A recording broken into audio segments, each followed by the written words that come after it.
Before the Silk Road became the stuff of legend, a shimmering thread woven through history, one emperor's ambition irrevocably changed China forever. His name was Emperor Wu of Han, and his vision extended far beyond the Great Wall. China, once content within its borders and inward-looking traditions, was poised for a monumental transformation, a shift in destiny, not by the hand of a merchant seeking profit, but by the grand design of Emperor Wu of Han, a leader of unparalleled vision. His remarkable reign, spanning 54 years, was a period of intense activity and profound change. It turned a recovering dynasty, still healing from past turmoil, into a formidable superpower, a force to be reckoned with on the world stage. The Han Dynasty, with its roots and resilience, rose from the ashes of the Qin dynasty, learning valuable lessons from its predecessors' mistakes. They embraced stability, fostered growth, and laid the foundation for an era of unprecedented prosperity and cultural flourishing. When the ambitious Emperor Wu ascended to the throne in 141 BCE, he inherited a kingdom brimming with potential. China was indeed peaceful and prosperous, enjoying a period of relative calm and economic growth, a testament to the foundations laid by his ancestors. But Emperor Wu, with his keen intellect and unwavering resolve, saw this not as an end to strive for, but merely as a promising beginning, a launchpad for even greater achievements. To the north, the ever-present threat of the Xiongnu loomed large, their nomadic warriors posing a constant challenge to the empire's security, and to the west lay vast unknown lands, beckoning with the promise of new opportunities and untold riches. Emperor Wu, with his strategic mind, aimed to consolidate and centralize power within the imperial court, decisively defeat the Xiongnu once and for all, and boldly expand China's borders, extending its influence and reach.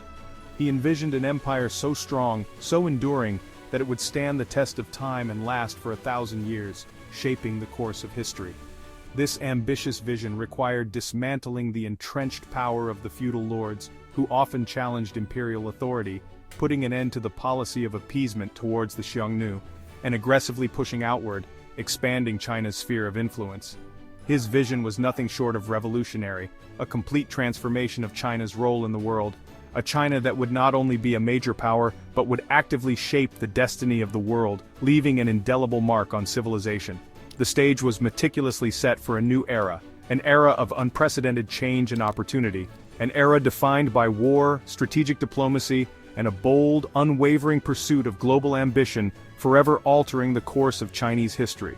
The captivating story of the Silk Road, that legendary artery of commerce and cultural exchange, begins not primarily with the allure of trade and riches, but rather with the unwavering and relentless drive of a single visionary ruler determined to reshape his empire and its place in the world. Emperor Wu's ambitious blueprint, his grand design, would ultimately define China for millennia to come, leaving an enduring legacy that continues to resonate today. To realize his grand vision of a unified and powerful empire, Emperor Wu understood that he needed absolute and total control over every aspect of the state. He began by systematically breaking the entrenched power of the feudal princes, who held vast territories and influence. He cleverly divided their lands among all their heirs, strategically weakening their individual holdings without resorting to bloodshed or open conflict. To ensure efficient governance, he built a merit-based bureaucracy, selecting officials based on their abilities and loyalty rather than their noble birth. He formalized this system by founding the Imperial University, a place where talented individuals could study and prepare for government service. And to solidify his rule, he elevated Confucianism, with its emphasis on social harmony and obedience, to become the official state ideology. This careful cultivation of talent and ideology created a loyal and unified administration, all working towards the same goals. To fund his ambitious projects, both domestic and military, he established lucrative state monopolies on essential commodities like salt and iron, bringing these vital industries under government control. This shrewd economic policy secured a vast and reliable stream of revenue for the imperial treasury. The state, under Emperor Wu, became a highly centralized machine, with all power concentrated in the hands of the emperor at its very core. The power of the nobles diminished significantly, while the bureaucracy remained steadfastly loyal, and the economy was effectively harnessed for the benefit of the state. China was now ready for a period of expansion and influence. The era of internal consolidation had finally ended, Now, the time for external conquest was rapidly approaching.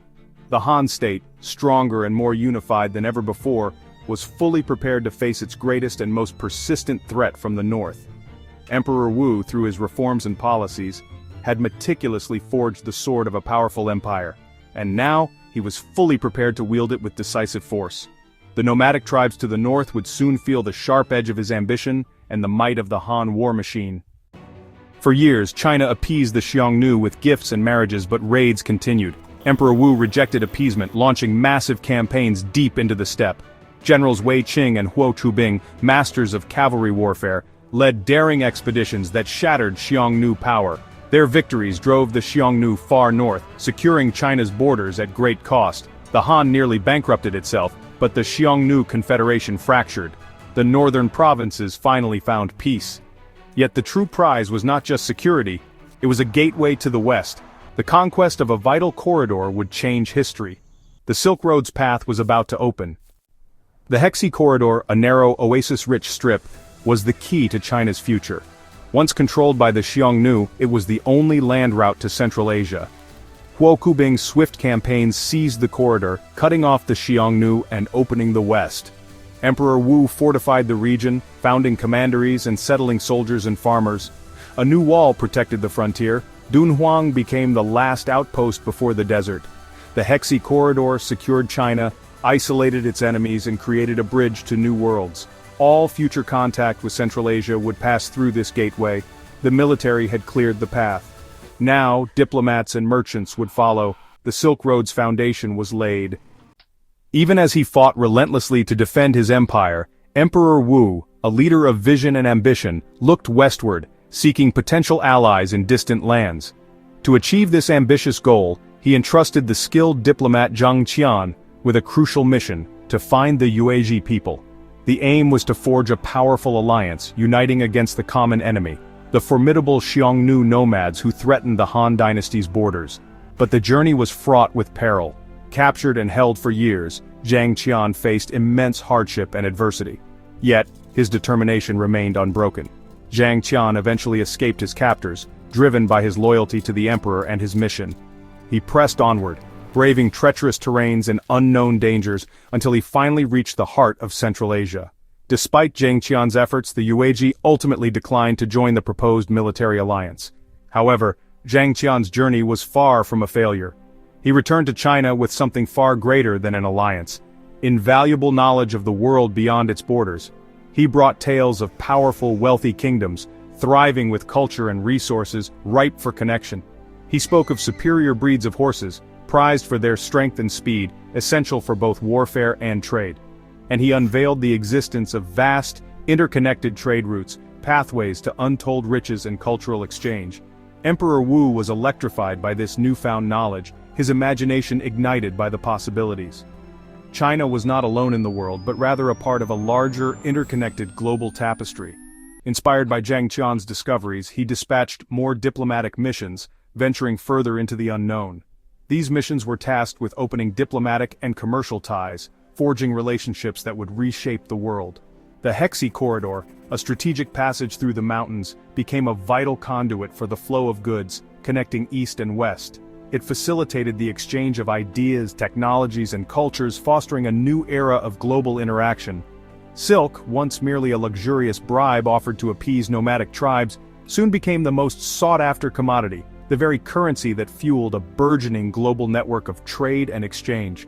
And so, the Silk Road was born, rising from the ashes of failed diplomacy and the visionary leadership of a determined emperor. From this point forward, East and West would meet, not as strangers, but as partners in a grand exchange. They would trade goods, share knowledge, and transform each other in ways that no one could have predicted. One emperor's ambition, fueled by a thirst for knowledge and a desire for connection, had irrevocably redrawn the map of the world. The world, forever interconnected, would never be the same again. Emperor Wu's reign remade China's identity and destiny. Confucianism unified the bureaucracy, military expansion forged national pride. The term Han Chinese emerged, defining a people and a civilization. State monopolies funded wars and growth, while the Silk Road unleashed economic transformation. Chinese silk reached Rome, gold, horses, and new crops flowed in.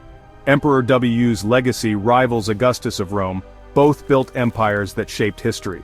His reforms and conquests became the model for future dynasties.